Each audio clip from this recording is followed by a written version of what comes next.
So this is going to be your 10th year of training. How does it feel? Do you still feel like a student? Yeah, absolutely. I think there are two types of trainers. Okay. One, I call them performance trainers. Mm-hmm. Right? For them, it's not training. It's actually a performance. It's actually like theater. Right. If you look at any training video of Anthony Robbins, and Anthony Robbins is almost 60 years old now. He's been on the scene for 30 to 40 years. You have videos of him 20 to 30 years old.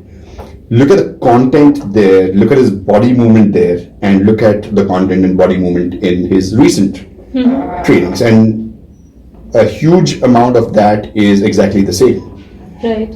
Which is great for the crowd because you do one action 100 times, your body moves in a very graceful way, and it impresses some people. What works? But that doesn't impress me because that's not the job of a trainer, right? If somebody's been training for 20 years and his content is virtually the same, that means he is not giving the latest research and the latest strategies to his people because there's so much research happening and so many sacred cows are being slaughtered.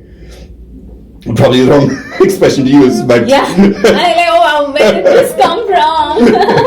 yeah, there are plenty of theories which are thought of as great theories. For example, the power of visualization, what's there in secret. Okay. Now, obviously, it helps to visualize what you want to do and not focus on what you don't want to do. Right. I didn't know there was any need for a book on that. I mean you tell and that has been popularized like across the world. Yeah, so I think it's been given too much importance. It's not a secret, you mean? It's not a secret, and nor is it as powerful as most people think it is, or something that you need to dwell upon so much. Right. Even if you tell a 5-year-old child to shoot a certain target or to run in a certain direction, obviously he's going to look there and run. He doesn't need to be told that you need to focus on what you should want. Right. On what you want. It's pretty intuitive. Right.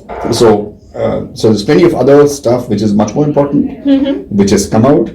And there's some trainers who are just sticking to a format and people love them because they've been on the scene for a long time, right, or they are getting glamour into it, they're working out, so they look very muscular.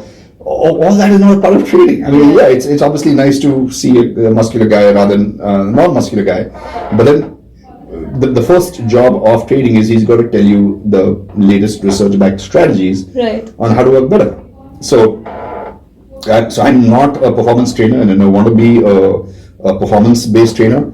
I want to be a research-backed trainer. Now, as a research-backed trainer, you yourself don't know what you're going to talk about because you don't know what queries you're going to get, and you don't know what you're going to pull out of your memory about something that you may have read a week ago or maybe a few hours ago before the seminar. Right. That's what I would expect when I enter a training. Like a holistic approach to whatever crops up, you mean? Holistic, as well as there has to be that level of extemporaneousness. Sure. If somebody is blindly just going to stick to a format, right, and he's not going to take the latest research into his trainings, then what's the point? Won't be relevant, right? Yeah, it's doing a disservice to people who are inside the room. Right. So now that requires me to constantly scan my brain all the time in terms of how do I respond to a certain question, or in terms of what I'm going to say next. Right. I know what I have that's there in my memory, but can I add to that? So I'm constantly thinking about that because I constantly keep reading, and that's the job of a trainer. He's got to